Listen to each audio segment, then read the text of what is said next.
What the heck is Formula One? Pole position, strategy, yachts and parties, safety car, Ferrari. beautiful corners. Oh, right, okay. There's a car in front of you. Try and overtake it. Oh, I hate you so much. Hello, you fools. Welcome back to another Formula Fools podcast. I'm David, and with me, as always, is Skin. Oh, yeah. But Hello. sorry, Skin, here we go.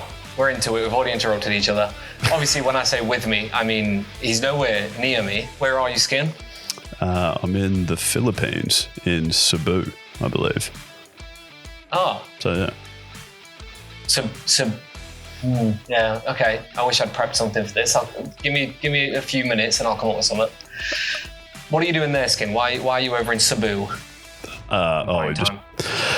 We've just been filming a few videos for Jetstar this week, actually. So yeah, it's been a tough week. Had to go hop off some boats and swim around and check out some resorts and things like that. So been very difficult. Did make recording Fools earlier in the week, more around the time of the race, slightly difficult, but that's all right. We got there, Disc, or we are getting there as we speak. We're getting there, yeah, we're doing it now. So did you go to any parties, Skin? Did you do any Cebugiing while you were there? Bang, got it in. Wow, well done. Nope, I did not. Been very tame. That was shit. Anyway, this isn't a travel podcast or anything. If it's your first time listening, this is a podcast where me and Skin talk about Formula One. We're going to talk about the race and the championship a lot in this episode, but we also do episodes where we educate you on historical things or things that are going to happen in the future with F1. So that you can learn, if you are a new fan or if you're an old fan, you can learn some more things about the sport that we all love. Now, Skin, it is a crazy, crazy time in this sport because for the first time, I think it was said since 2009, we have a three-way battle, or we have a battle for the championship going to the last race with more than two people in it for the first time since, I think it was 2009, 2010. I think it was the last time we had this. So It's very interesting. It's not happened for 15, 16 years. Yeah, exciting. Do you know when the last time was that there was a battle at all heading into the last race, or are the drivers' championships normally decided like a few weeks out from the end of the season sort of thing? No, I think in more recent history, normally they're wrapped up 3, 4, maybe 5 races before the end of the season. 2021 with Max and Lewis was the last race of the season, and it turned out also second to last lap of the season it was decided, or last lap of the season it was decided. So that one really went down to the wire. Before that, I feel like Nico versus Lewis in 2016, when Nico won it, I think went down to the wire. And then before that, it probably would have been Seb versus Alonso in 2011, 2012, somewhere around there, going into the last race at Brazil. And then before that was probably the last time it went to the last race with more than two people in 2009 or 2010 or whatever it was. Okay. Right. So yeah, exciting stuff. It happens, just not a shit ton in recent history. We've had a lot of dominant teams in the sport, so it's happening less and less. Okay. To kick things off, though, we're going to go to a hot lap recap with Ryan Smith. Ryan is my good mate back in England. Every race week, he will do a recap on what happened during the qualifying, the sprint, the race, and what is happening in the championship. So, without further ado, I don't have the jingle. I'll add it in post. Go, Ryan. The race is over. It's that time in the show for the hot lap recap. Let's go, go, go, go, go. Right, Fools, your hot lap recap from Qatar, where McLaren made a strategic call so dodgy it is going to be studied in the F1 Academy for years. Max Verstappen reminded everyone he's a 4-time world champion who doesn't know how to quit. And we're heading to Abu Dhabi with a genuine 3-way title fight on our hands. Skinmate, enjoy this. You might never see one so close again. Remember back in Brazil when I said that this season had undulated like a theme park roller coaster? Well, buckle up because it's just done another loop. You see, the early season had started out looking like Oscar Piastri's championship to lose, didn't it? He was 34 points up at Zandvoort. 34. It seemed done, you know? Then Lando started chipping away week after week, race by race, and by Vegas, Lando had the lead. Then he got disqualified, with Max hunting them down. Now we've got all three of them within spitting distance. It is proper madness. But Qatar was the moment everything changed again. And it all came down to one single salient safety car on lap 7. Gasly and Hulkenberg tangled at turn 1. The cars were damaged. The safety car came out. And now here's the thing. This is why it mattered so much, with Pirelli limiting tyre stints to 25 laps max. Everyone had to do 2 stops, which I personally wasn't a fan of. I didn't like how that changed the race, forced a change. But everyone else looked at that safety car moment and thought, right, okay, yeah, we're stopping now. We're going to lock in position. We're going to keep track position. It's smart. It's logical. It's what you do. McLaren? No, they went the other way, of course, didn't they? They didn't stop. They said it would rob them of strategic options. If anything, staying out actually robbed them of strategic options, didn't it? You see, what actually happened was they handed the lead to Verstappen. When everyone else pitted during that safety car, Max jumped the queue. And when McLaren finally stopped, Norris dropped behind Sainz and Antonelli. Oscar went in and came out behind Max. And by the end, Verstappen is just running away with it. Piastri is chasing with nothing left in the tank, and Lando is stuck in 4th, having had a massive moment at turn 14 earlier, nearly pinning it completely. Now, Oscar, he was straight on the radio at the end. No words, he said. And later came on and said it was pretty obvious what we should have done. Well, yeah. Norris questioned it as well, but by that point, the damage was done. McLaren's naive strategy has just cost them the race and potentially the championship. And here's the thing that really gets you. If Lando had won in Qatar, he'd have wrapped up the title before Abu Dhabi with a round to spare. Instead, Max took it. His 7th win of the season, his 5th in the last 8 races. The man's come back from 104 points down to now being only 12 points adrift. That is not just a comeback. That is a proper redemption arc. What a driver. Got to mention this guy, though, for Dave, of course, Carlos Sainz. Yes, absolutely cashed in on McLaren's mistakes, didn't he? His 2nd podium of the year for Williams. The bloke drove a solid race and benefited, of course, from McLaren's blunder. And sometimes that's what happens. When the big teams stumble, the rest of them feed like starved hyenas. Everywhere else, Fernando Alonso also had a cracking drive for Aston Martin before a late spin, a beautiful 360, cost him places, but he did recover to 7th. George Russell was 6th. Charles Leclerc's Ferrari continues to be a bit of a mystery box, finishing 8th. And poor old Kimi Antonelli, I genuinely actually feel sorry for him here. He got completely mugged on social media after he ran wide on that penultimate lap, which let Lando come back past him. A Red Bull engineer as well came on the radio suggesting that Kimi had let him through deliberately, and what followed was Kimi Antonelli receiving death threats on social media. Red Bull later apologised, but the damage was done. Horrible stuff, and not a nice thing to see, not from the social media side, but also from the Red Bull engineers who jumped on a bandwagon a bit too quickly. So, to the standings. Lando's still leading, 12 points ahead of Max. Oscar's 16 points behind his teammate now. And Abu Dhabi, well, it is a 3-way fight. A proper 3-way. It's the first time that has happened in years, since 2010, I believe.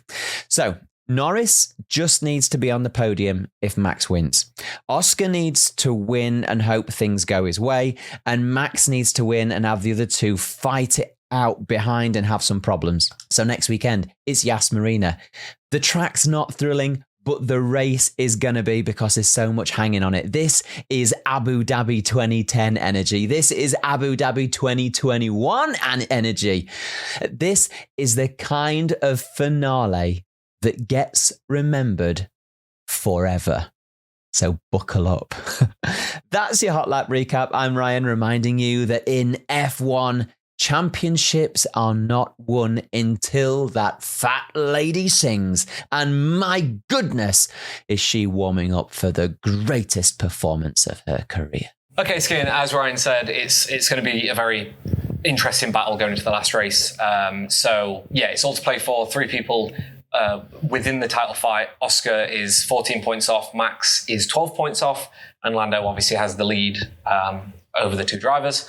So let's start with Lando Norris. I just want to say off the bat that if Lando becomes world champion, then he's, in my opinion, there's been some world champions that don't deserve to be world champions, or they got lucky, or circumstances fell in their way, and they're not, they're a good driver, but they're a very good driver, but they're not like a Lewis or a Max, where they are like elite next level drivers.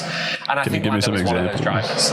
Can you give me some Damon examples Hill. of that? Who's an F1 driver that became a world champion that got lucky? Damon Hill, number 1. I always think of Damon because he became world champion the year I was born in '96. I look at Damon's career and I think he was a very good driver. I think he deserved to be in the position he was in. He deserved to fight for a championship, but I think he got lucky because that was a good Williams car in '96. And the Benetton of Schumacher just wasn't as good that season. And so I think he kind of got lucky there with that one. He barely did anything after his '96 championship season, which for me kind of just shows that he wasn't a Senna, a Hamilton, a Schumacher, a Max. Like, he wasn't one of these drivers that is one of the greats of our sport. He was a very good driver, but just not fully like what I would consider a world champion. You've got other ones like, you could question Kimi Räikkönen. I could put him on the table because fantastic driver, really phenomenal, has a lot of natural talent, but just never had the hunger, never had the drive to go and get it again. Felipe Massa would have potentially been on the list had he become world champion in '08. Jacques Villeneuve could potentially go on the list for Williams in '97. That's probably it. Maybe Jensen. You could argue Jensen on that list. Yeah, you could argue Jensen. Nico Rosberg, you could argue as well. I think them two are, circumstances just didn't go their way post their world championship. I mean, for Jensen, Nico just retired, but there's a few. But okay. I think Lando would be one of them, in my opinion. Right, okay. And what from this weekend makes you chuck Lando in that list? Lando, we've spoke about this a few times this season. He constantly is asking his engineer for advice or how to use the car or how to use tools on the car to be able to get the most out of it. We heard during this race, his engineer was coaching him, like, do this in this corner, or you're not doing what we spoke about in that corner. And so it's like, obviously they've done sprint qualifying, the sprint race, and then the main qualifying. They've looked at his data and they've gone, in turn 4, you're doing this throttle control. We need you to do this because it would be better and you'll get more performance out of it. Which is great. Like, look at your data, analyze that. He's not remembering it. He's not got that natural ability in the car to be able to think on his feet. In comparison to Max, I think it's highlighted even more so when you look at a driver like Max. We'll get onto him a bit later over this weekend, but I think when you compare his ability to just go with the flow of the car and the race weekend, I think he always needs coaching. He always needs guidance. He always needs his hand holding through a lot of these situations. I just don't think you see it with Oscar, with Max, with Lewis, with a lot of other drivers on the grid. We certainly see it with some, but just not as much as what Norris gets. Okay. You know what I'm saying? I know what you're saying. I hear you. I do think, obviously, Lando got super unlucky with the McLaren strategy. Again, we'll talk about this a little bit later, but that's what ultimately took him off the podium. So I don't want people to think that I'm blaming Lando for, I'm not putting all of this saying he was off the podium because he's shit. That's not what I'm saying, but I'm saying he was off the podium because, or no, not he was off the podium because, but he did a lot of things that he didn't deserve to get a podium, or he doesn't deserve to be world champion in my eyes because of these things. Okay.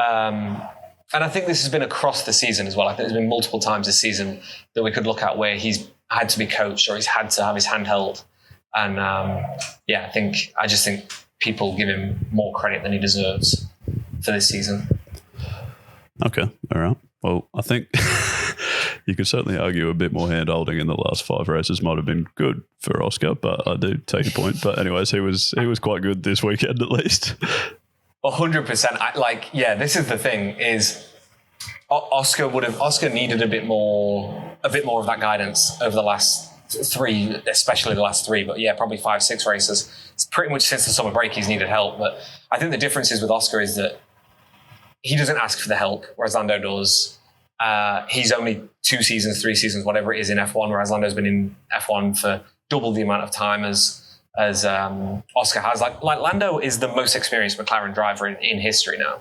He's raced the most races for McLaren. I think he just went over 250 or 150 or some shit like that. Seriously? Yeah, they posted about it this week. So this is what I'm saying. He's a very experienced driver now, and for him to still be getting coached like this, if Oscar was getting coached like this, he's fresh in the car. Like he's 3 seasons in, and he's been thrown in the deep end quite literally with McLaren. All of a sudden becoming good at the end of last season, and I think he's doing remarkably. But I don't think Lando is. I don't think Lando has gotten up to speed as fast as Oscar has.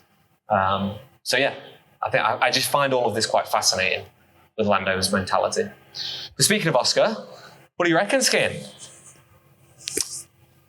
I mean, it was good on one hand. It was nice to see him sort of back looking racy and fast. It was exciting. I thought he was going to sneak his way up into just even closer in the championship and give himself a bigger chance of winning it in the last race sort of thing. But it all came crumbling down, didn't it? It's a bit disappointing at the end. Like I wrote in our document, I put Oscar's back. I'm so fucking hyped. Like the sprint qualifying, I was like, fuck yeah, set a new track record at this one in the sprint qualifying. And then in the main qualifying, like sprint race obviously took the win.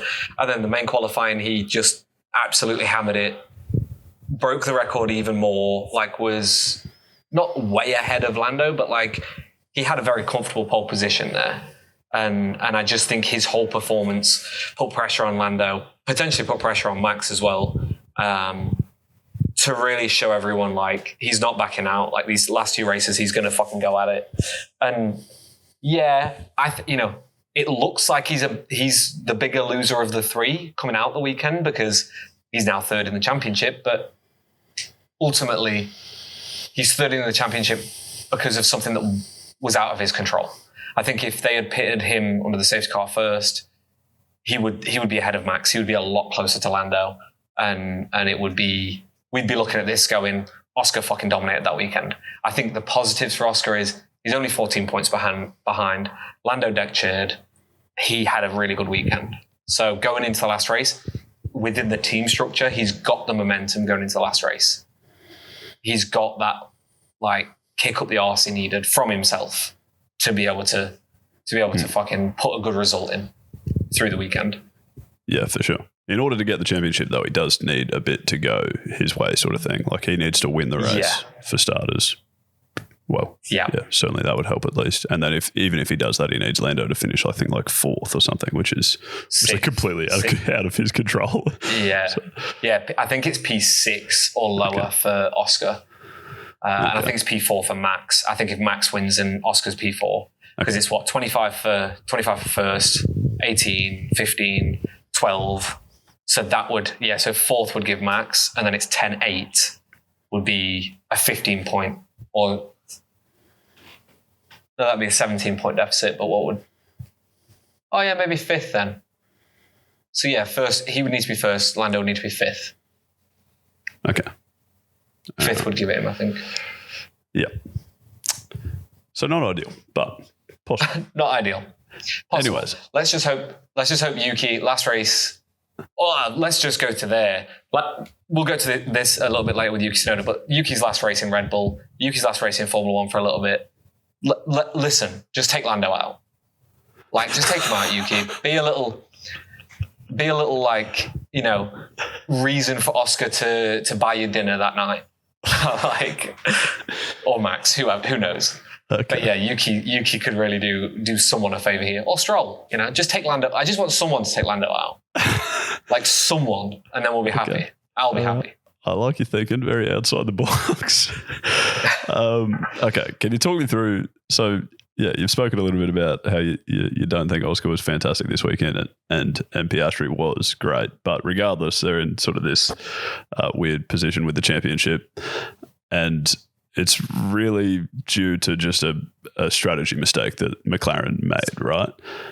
Can you help me understand what went on there? Why would they have made the decision that they made? Because it didn't seem like it seemed like a conscious decision. It wasn't like they just completely missed it and didn't know what happened or something. Like they made a conscious decision to let the driver stay out. So for context, there was a safety car, I think, because Gasly crashed into Hulkenberg.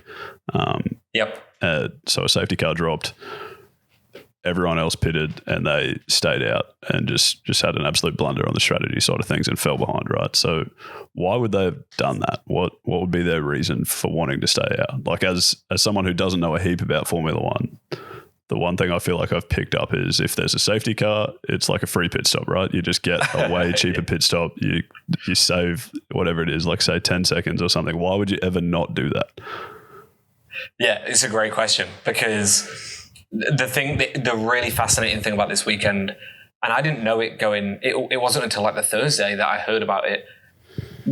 No matter what tire you were on, there was a 25 lap limit to the tires you're allowed to the amount of laps you're allowed to do within the race. So if you start on hards, medium, softs, you can only do 25 laps.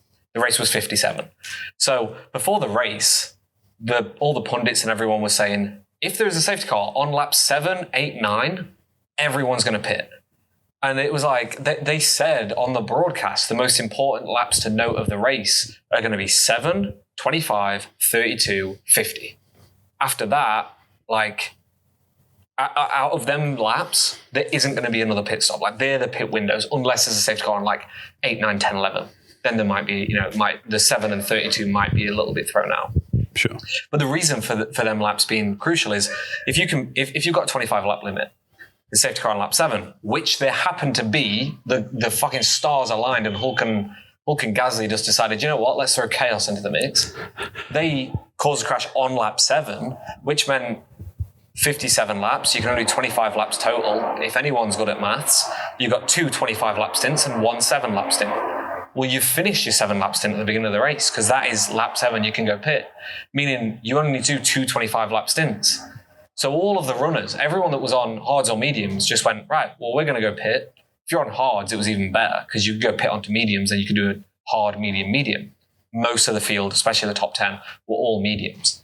So you're going to pit on lap 7 and you're going to go pit on lap 7 onto the mediums. You're going to do a potentially like averaged pace middle stint because, middle stint from lap 7 to 32, you're still heavy on fuel. It's early in the race, another safety car could come up and give you another almost free pit stop. So you don't want to risk too much, right? So that middle stint was always going to be an average middle stint. So McLaren's reasoning for it, for staying out, was we can go faster in this first stint because they're all going to go very average in that middle stint, and then we'll catch them in the last stint. I can see the logic, but even in the moment, it felt wrong. It just didn't feel right. It felt like it was a bad choice. And I think the commentary on both the Sky and the Formula One, the F1 TV commentary, I watched both coverage. They both said it was a bad choice. And then when you saw, when we were 10, 15 laps into that middle stint and we saw Max closing on them, that's when it was confirmed. McLaren have made a big fucking mistake here. And at that point in the race, all they can do is just try their hardest to push in the last stint and really fucking go for it. Which the problem is that once everyone else was in their last stint, the fuel had dropped, the tires were in a very good position. The time difference of them being on a fresher tire or whatever, just it was never going to work. And I think it was obvious halfway through the race that strategy was never going to work. So it's just a blunder from McLaren. I can see pre-race why they might have opted for it. But what baffles me is I'm looking at this from a perspective of I can't run any simulations on this. So I could see in theory why it could be a good way to go. They can run simulations. Why they didn't look at their simulations like every other team on the grid and say, if there's a crash on lap 7, we're fucking pitting. They didn't run the simulations well enough, or they just didn't make the call in time. And then they had to just back in the 25-25-7 strategy. And then we saw Oscar being quite decisive as well towards the end, saying, we need to box now because then I can try and chase him down. Like he pitted before lap 50. And I think that was great from Oscar. Good knowledge of the race to know that they were nowhere. They were just losing time at that point. Sorry, Skin, I went quite hard there. I was talking for like 4 minutes straight. No, that's all right. I enjoyed it. Thank you, Disc.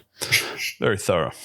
So you don't think that there's any legs to the conspiracy theorist side of the internet, which suggests that McLaren has this said favourite driver and they didn't want to risk slowing him down by double stacking the two cars in the pit?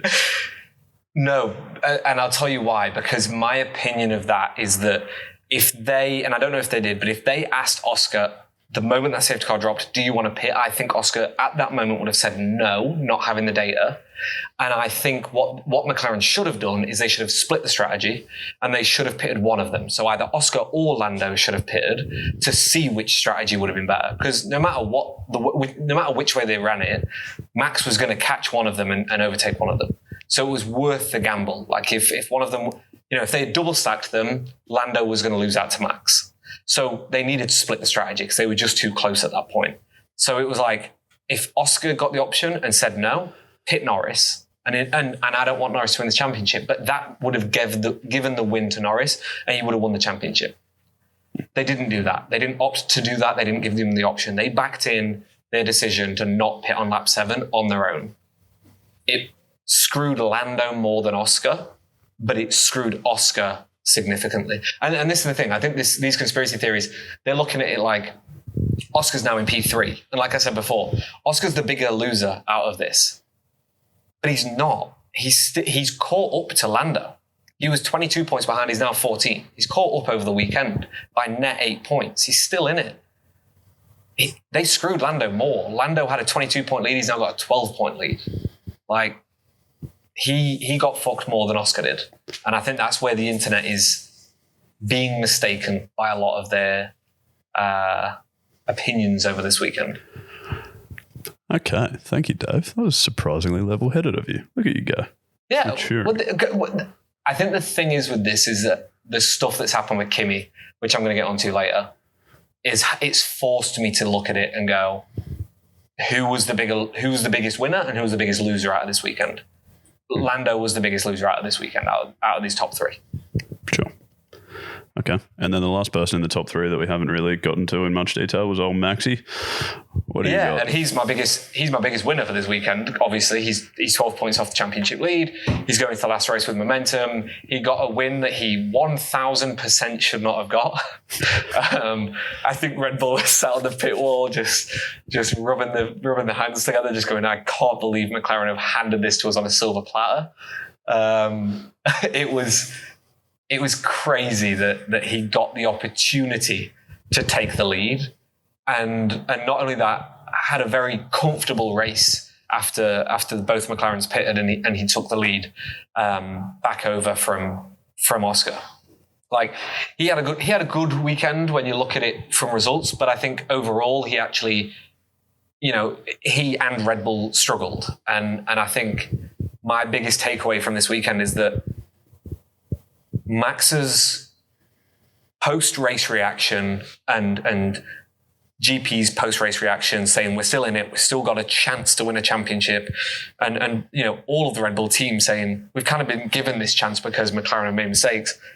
I think this just shows why a driver can't be successful without a team that he trusts, and why a team can't be successful without a driver they trust. And what I mean by that is like Max has to know that he's got the best strategist. He has to believe in his strategist, in his engineer, to give him the best data, the best information as and when he needs it. We don't hear Max questioning the strategy of Red Bull Barely ever. We hear Oscar questioning it a lot. We hear Lewis, we hear Charles, we hear both Williams drivers, we hear the Aston Martin drivers, we hear a lot of drivers questioning their strategy. Max never questions it. And Max is a person that questions everything. So if we never hear him question it, that means he's got full confidence in the Red Bull strategy team and his engineer. And all of the Red Bull team in general.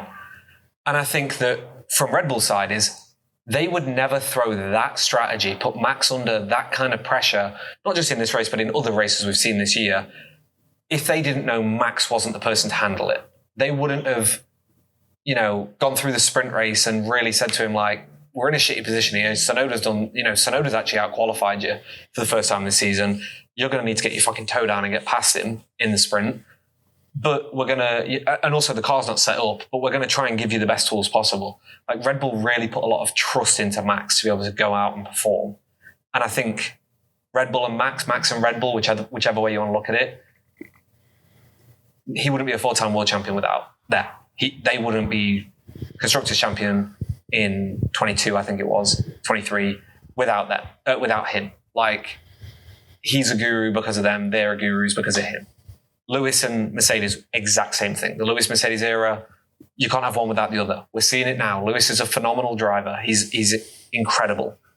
He's not lost it because he's gone to Ferrari. It's that there's no harmony. And that's the problem right now, is they're trying to find harmony. Max and Red Bull have just fucking got it.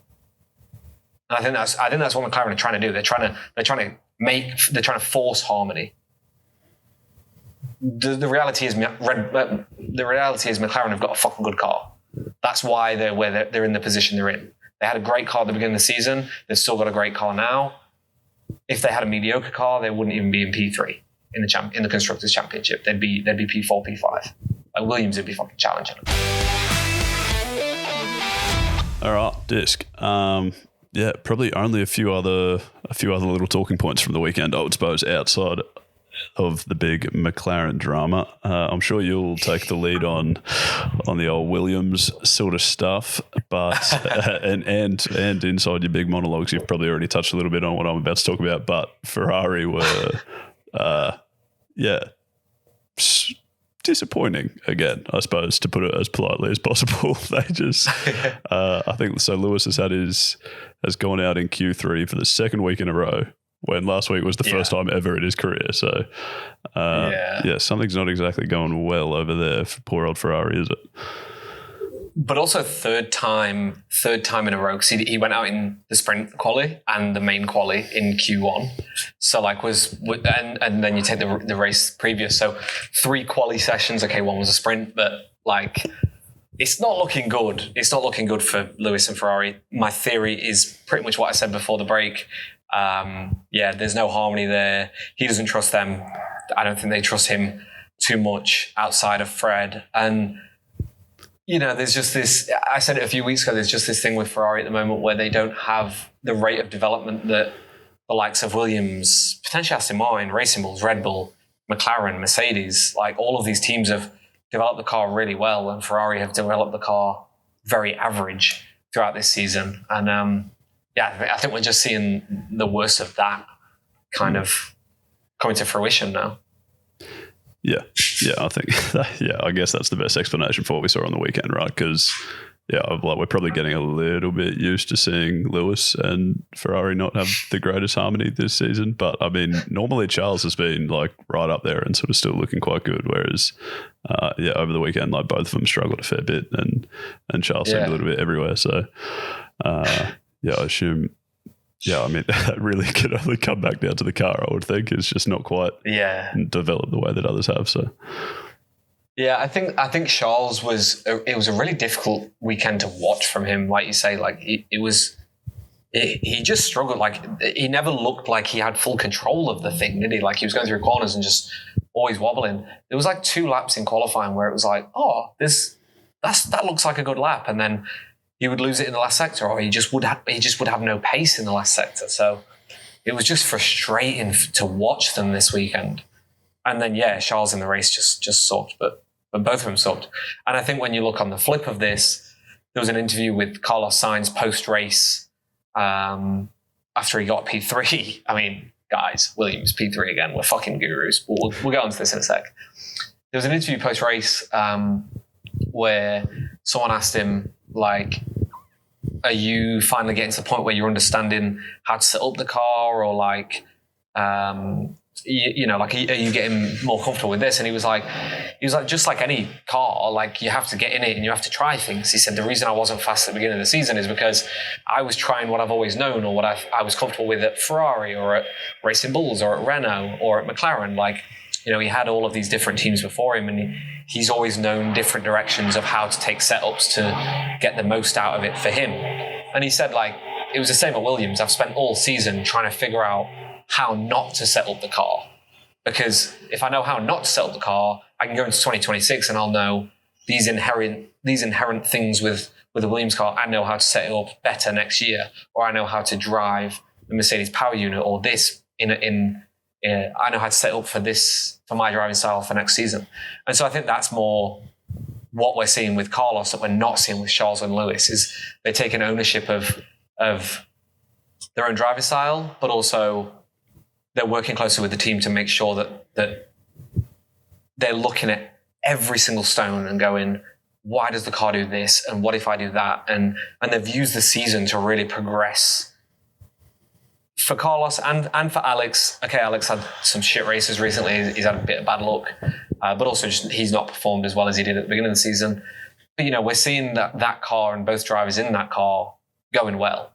And I think that's what Ferrari are missing, and what Carlos he's honing in on. Because you got a fucking another P3.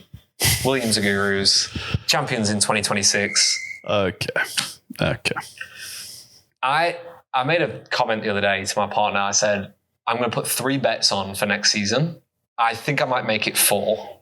All right. First bet is going to be Williams world champions. And then to contradict that, the second bet is going to be Aston Martin to be world champions. I might put both bets for Williams, or Williams to be in the top 3 and Aston Martin to be in the top 3 in the constructors. I might change it to that, because I think one of them will come through. And then the other 2 bets are going to be Fernando to be world champion and Carlos to be world champion next season. They're going to be my bet. They're my wild card bets. They are wild. All right. I like it. Yeah. I'm keen to see how you go. Yeah. I don't know how we'll go with them, but I'm backing it in. All right. But no, it was good. It was good watching Carlos, as much as it pains me to say, because I hate hearing you scream and shout about Williams every week, but it was nice watching him go well. Yeah. It's been phenomenal. It's just good. It's good seeing him in a place where, like, you know, we saw him quite sad at the end of last season with Ferrari, kicking him out before the season even started. It's good to see him come to a team that he didn't expect to get results in. He's getting good results in, whether it be points or podiums. And he just looks happy. His management team, his training team look happy. Like, the Carlos camp, the Alex camp, the Williams camp, they all look like they're in fucking perfect harmony right now. And I think if you ask me, if you're going to look at a team with the perfect package, I know I'm biased as fuck with Williams, but I don't think there's a single team that has that overall package going into 2026. I don't think there's a single one of them. Okay, exciting stuff. All right, and then yeah, last thing we wanted to get through from the weekend. Obviously, Kimi had an okay race. I think ended up sort of P4 or 5 thereabouts. Mercedes were decent, but somehow managed to come under quite a lot of fire at the end of the race.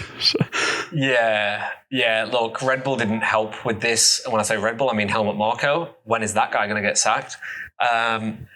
Look, Lando was chasing him down in P5, 4 P4, Kimi was in P4. He's made a small mistake. I don't know if you've seen his onboard yet. They didn't show it during the race. They showed it. I saw it online after the race. He kind of just like Charles, just loses control of the car. Honestly, did pretty well to save the car and not fucking send it into the gravel or anything. And Lando has been able to easily overtake him. Now, from the live feed, it looks like Kimi's fucking pulled over and let Lando through. And I think a lot of Max Verstappen fans, potentially Oscar Piastri fans, are looking at that and going, what the fuck? He's helped him out with the championship. Let's go give him abuse online. Number one, if you're a person, if you listen to this podcast and you've thought that Kimi was a wiener, please unfollow us. Please stop fucking listening to this podcast because we're not for you. Number 2, if you decided to follow through and then send him a message or comment on anything, just fucking look in the mirror and just know that what you're looking at is a pile of shit.